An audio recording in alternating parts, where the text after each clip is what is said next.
Ada sesuatu yang sedang terjadi di dalam Iran dalam beberapa hari terakhir yang sedang berusaha disembunyikan oleh rezim Iran dengan segala cara. Ini bukan sebuah demonstrasi, bukan juga sebuah serangan. Ini adalah sesuatu yang jauh lebih buruk bagi mereka. Dan itu dimulai tepat pada menit ketika rezim mengira mereka telah memenangkan adu kekuatan dengan Amerika Serikat. Agar kamu bisa memahami betapa besar situasi ini, aku perlu menunjukkan 3 adegan kepadamu. 3 adegan yang terjadi minggu ini dan jika digabungkan, menjelaskan besarnya masalah yang sedang dihadapi rezim Iran. Adegan pertama adalah Presiden Iran, Masoud Pezeshkian, duduk di depan kamera televisi pemerintah. Dia menatap rakyat Iran dan mengajukan sebuah permintaan. Sebuah permintaan yang belum pernah dibuat oleh pemimpin Iran manapun dalam 47 tahun rezim ini. Dia meminta rakyatnya sendiri untuk makan lebih sedikit, mematikan lampu di rumah, dan mengurangi konsumsi energi. Dan alasannya sederhana. Blokade laut Amerika memutus pasokan makanan dan perbekalan ke Iran. 60% makanan yang dikonsumsi orang Iran berasal dari luar negeri. Dalam waktu sedikit lebih dari 1 minggu blokade, semua itu lenyap. Adegan kedua adalah Menteri Luar Negeri Iran, Abbas Araghchi, naik pesawat menuju Moskow. Dia akan meminta bantuan kepada Vladimir Putin. Abbas Araghchi yang sama, yang 2 bulan lalu mengatakan bahwa Iran akan menentukan syarat dalam negosiasi berikutnya, sekarang mencari dukungan diplomatik dari pemerintah Rusia. Putin menawarkan diri untuk menjadi mediator. Tapi Trump dalam sebuah pertemuan di ruang oval berbalik kepada para wartawan dan mengatakan bahwa dia lebih suka melihat Putin sibuk menyelesaikan perang di Ukraina. Pesan sudah disampaikan, Iran tidak punya tempat lagi untuk lari. Adegan ketiga. Ini yang paling parah. Sebuah institut untuk studi perang menerbitkan sebuah laporan minggu ini yang mengidentifikasi siapa yang sebenarnya berkuasa di dalam Iran sekarang. Dan itu bukan pemimpin tertinggi, bukan presiden, bukan menteri luar negeri. Itu adalah seorang jenderal dari Garda Revolusi bernama Ahmad Fahidi. Struktur sipil rezim Iran telah runtuh. Yang memberi perintah adalah seorang militer. Tepat tipe orang yang tidak ada seorang pun mau bernegosiasi dengannya. Ketika yang berkuasa adalah seorang militer dari Garda Revolusi, logikanya bukan lagi diplomatik, mainkan militer. Dan disinilah muncul pertanyaan yang sedang coba dijawab oleh pemerintah di seluruh dunia minggu ini. Apakah rezim Iran akan bertahan menghadapi apa yang akan datang? Dalam situasi inilah, ketika rezim terpecah dari dalam, rakyat menghadapi kekurangan makanan, dan Menteri Luar Negeri mencari dukungan di Moskow, Iran memutuskan untuk melakukan langkah berisiko tinggi, sebuah langkah yang mengubah segalanya. Rezim Iran mengirimkan proposal perdamaian resmi kepada Amerika Serikat, dan proposal itu dari sudut pandang mereka cukup cerdik. Iran berkomitmen untuk membuka kembali Selat Hormuz dan sebagai gantinya, Amerika Serikat harus mencabut blokade laut. Tapi detail utamanya ada di akhir dokumen itu. Iran ingin menunda pembahasan tentang program nuklir sampai nanti, dan tahu kenapa itu cerdas dari pihak mereka? Karena itu akan menyelesaikan masalah mendesak yang dihadapi rezim Iran. Coba pikirkan. Kapal-kapal akan kembali masuk. Makanan akan kembali datang. Inflasi yang saat ini 10% per bulan akan sedikit mereda. Dan sementara itu, rezim akan mendapatkan waktu berharga untuk membangun kembali semua yang hilang selama perang. Peluncur rudal yang hancur, pabrik senjata, fasilitas nuklir. Iran mengira telah memojokkan Amerika ke dalam 2 pilihan buruk, yaitu menerima penundaan program nuklir atau terus membayar harga politik dengan membuat pasokan minyak dunia tetap terhenti. Tapi seperti yang akan saya tunjukkan selanjutnya, Iran salah perhitungan. Ketika usulan itu sampai di Washington, Trump mengumpulkan kabinet keamanannya. Mereka berdiskusi selama beberapa jam. Dan jawabannya datang dengan cepat. Trump menolak, dan dia menolak dengan tegas. Setelah itu, dia membatalkan perjalanan para negosiator Amerika ke Pakistan, di mana putaran berikutnya seharusnya berlangsung. Dan dia mengirimkan pesan secara terbuka. Jika kalian ingin berbicara dengan saya, angkat telepon dan hubungi saya. Namun apa yang terjadi keesokan harinya, tepat pukul 4 pagi, menunjukkan bahwa Trump telah memutuskan hal lain. Presiden Amerika Serikat mengunggah di media sosial sebuah gambar dirinya sendiri, mengenakan setelan hitam, kacamata hitam, memegang senapan serbu dengan ledakan di latar belakang dan sebuah keterangan 3 kata. No more Mr. Nice Guy. Tak ada lagi sikap sok baik. Harga minyak naik 3% dalam 15 menit. Harga minyak Brent per barrel melewati $114. Pasar keuangan sudah memahami pesannya, bahkan sebelum para jurnalis sempat melaporkannya. Bagi para investor, pesannya sudah jelas. Trump benar-benar serius. Dan sekarang tibalah bagian yang nyaris tak disadari siapapun. Ada 3 hal yang berubah dalam beberapa hari terakhir dan yang membedakan putaran ini dari semua yang terjadi sebelumnya. 3 tanda yang secara terpisah tampak seperti hanya satu bab lagi dari retorika antara Amerika Serikat dan Iran. Tapi ketika Anda menggabungkan ketiganya, mereka menceritakan sebuah kisah yang benar-benar berbeda. Tanda pertama datang dari Israel. Menteri Pertahanan Israel, Israel Katz, memberikan wawancara publik dengan mengatakan bahwa Israel siap untuk melanjutkan perang kapan saja dan hanya menunggu lampu hijau dari Washington. Dia menggambarkan apa yang ingin dilakukan Israel dengan sebuah kalimat, mengirimkan Iran kembali ke zaman batu. Kepemimpinan rezim teror Iran dan selain itu mengembalikan Iran ke era kegelapan dan zaman batu dengan meledakkan fasilitas energi dan listrik utama. Kalimat ini bukan berasal dari seorang anggota parlemen, bukan juga dari seorang analis. Itu adalah Menteri Pertahanan sendiri dari salah satu angkatan bersenjata terkuat di dunia yang berbicara secara terbuka.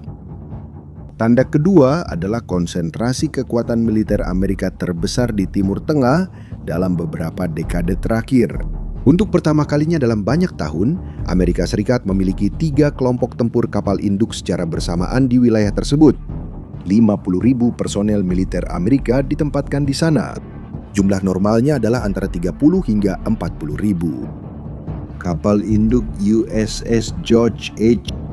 Bush dikirim untuk memperkuat bersama dengan 3 kapal perusak rudal dan 1 kapal amfibi yang membawa 2.500 marinir. Dan Pentagon mulai memindahkan rudal siluman jarak jauh yang disebut JASMMER dari Pasifik ke Timur Tengah. Rudal-rudal ini disimpan untuk skenario yang sangat spesifik, kemungkinan perang melawan Tiongkok.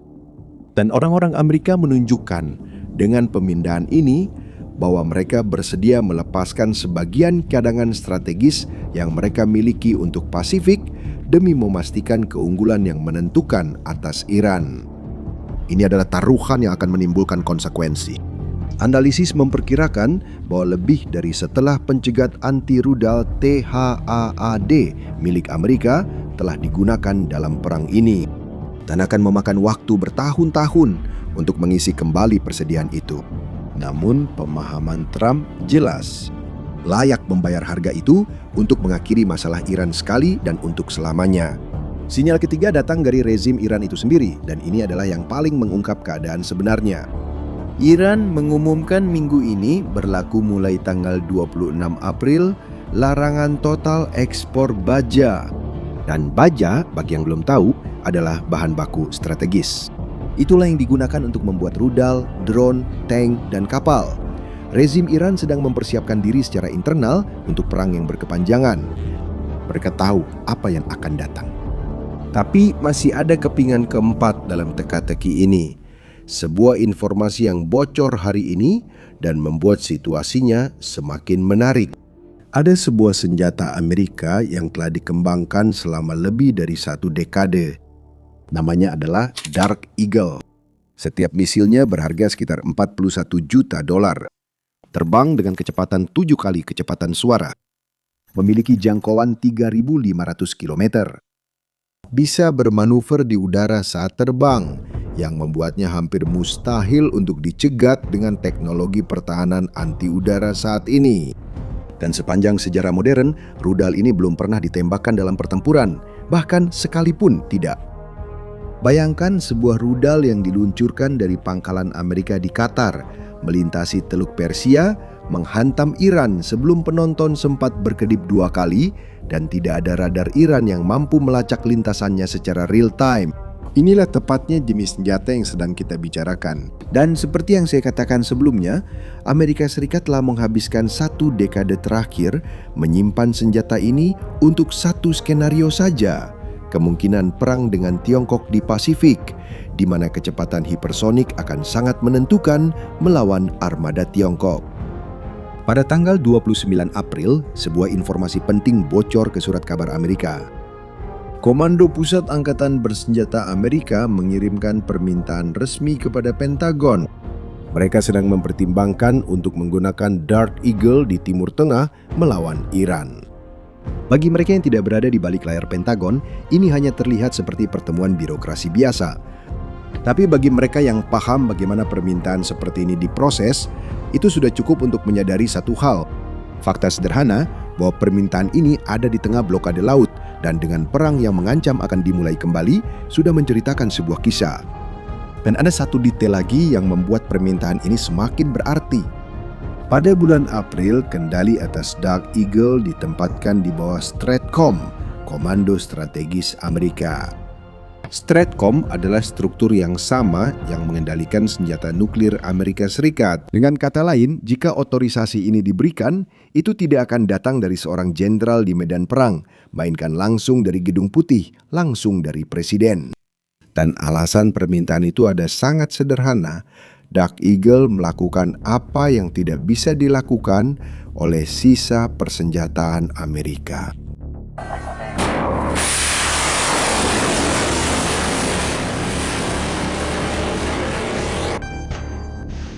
Rudal Tomahawk itu lambat. Rudal itu melaju di bawah kecepatan suara.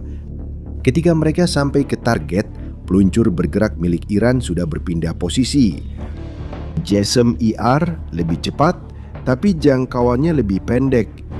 Dark Eagle yang terbang dengan kecepatan Mach 5 diluncurkan dari pangkalan Amerika di Qatar dan dapat mencapai titik manapun di wilayah Iran dalam waktu sekitar 3 menit.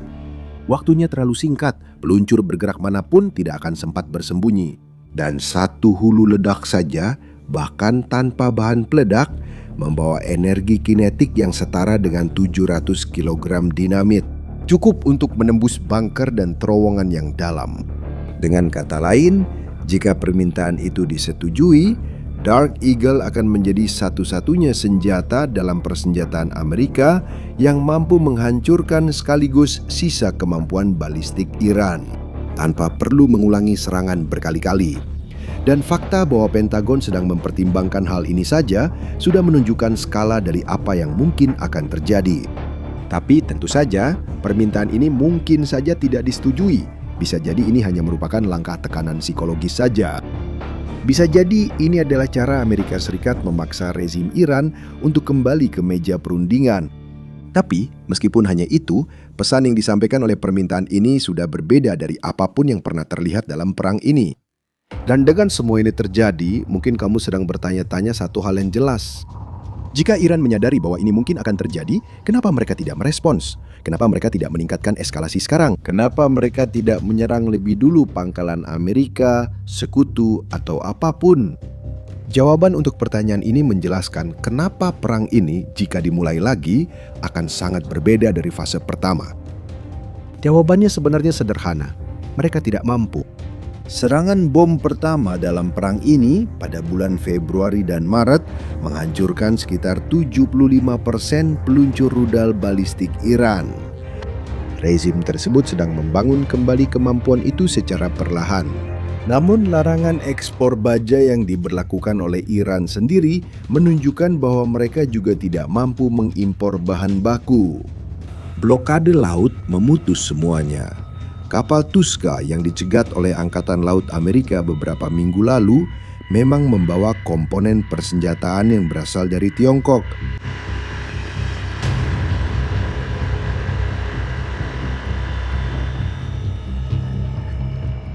Sementara itu di dalam Iran situasinya semakin memburuk. Sementara rezim kehilangan kekuatan di luar, Di dalam negeri keadaan memburuk dengan cepat. Inflasi mencapai 10% per bulan. Analisis ekonomi menunjukkan bahwa jika perang dimulai lagi, angka itu bisa mencapai 20% per bulan hingga akhir tahun. Secara praktis, ini berarti harga-harga akan menjadi 5 kali lipat. Uang Iran sudah berada di titik terendah dalam sejarah. Rezim menghadapi tekanan di semua lini secara bersamaan. Dan para penentang rezim yang berada di pengasingan, mereka melihat ini sebagai sebuah peluang. Reza Pahlavi, putra dari Shah terakhir Iran yang hidup di pengasingan di Amerika Serikat, muncul di media sosial dan membuat seruan publik. Dia meminta militer Iran untuk memberontak melawan rezim. Seruan seperti ini hanya masuk akal jika oposisi percaya bahwa rezim tersebut akan segera tumbang. Sekarang mari kita lanjut ke bagian terakhir dari teka-teki ini. Ada satu tanggal khusus yang harus diperhatikan oleh seluruh dunia. Jumat 1 Mei. Tanggal ini pada kenyataannya akan menentukan apakah Trump memiliki kebebasan penuh untuk mengakhiri perang ini dengan caranya sendiri atau apakah dia harus berhadapan dengan Kongres Amerika terlebih dahulu. Perang antara Amerika Serikat dan Iran dimulai pada tanggal 28 Februari 2026. Hari Jumat menandai tepat 60 hari konflik. Dan menurut Undang-Undang Amerika, lebih tepatnya berdasarkan War Powers Resolution tahun 1973, Presiden Amerika harus menarik pasukan dalam 30 hari jika tidak menerima izin resmi dari Kongres untuk melanjutkan perang. Tapi Partai Republik menguasai baik DPR maupun Senat. Dan kemungkinan besar mereka akan menghindari melanjutkan pemungutan suara ini. Dengan kata lain, perang masuk ke dalam limbo hukum. Tapi Trump tetap memiliki kebebasan penuh untuk menjalankan operasi militer. Selama 47 tahun, rezim Iran membangun identitasnya di atas satu gagasan tunggal. Gagasan bahwa mereka tidak bisa dihancurkan, bahwa mereka akan bertahan dari tekanan apapun, perang apapun, sanksi apapun. Namun sejarah berulang kali menunjukkan satu hal. Rezim yang menganggap diri mereka tak tersentuh, jarang menyadari kapan mereka sudah tidak lagi demikian. Dan inilah bagian yang tidak ingin diakui oleh siapapun di rezim Iran secara terang-terangan, mungkin apa yang terjadi sekarang adalah skenario yang sama sekali tidak pernah mereka persiapkan. Dan itulah sebabnya saya ingin tahu pendapat Anda. Menurut Anda, apakah Amerika Serikat benar-benar akan kembali berperang? Atau ini hanya tekanan psikologis untuk memaksa rezim mengalah? Tulis komentar di bawah ini tentang apa yang Anda pikirkan. Jika video ini membantu Anda memahami apa yang sedang terjadi, beri like, subscribe ke channel ini dan bagikan ke seseorang yang perlu tahu tentang hal ini. Sampai jumpa di video berikutnya.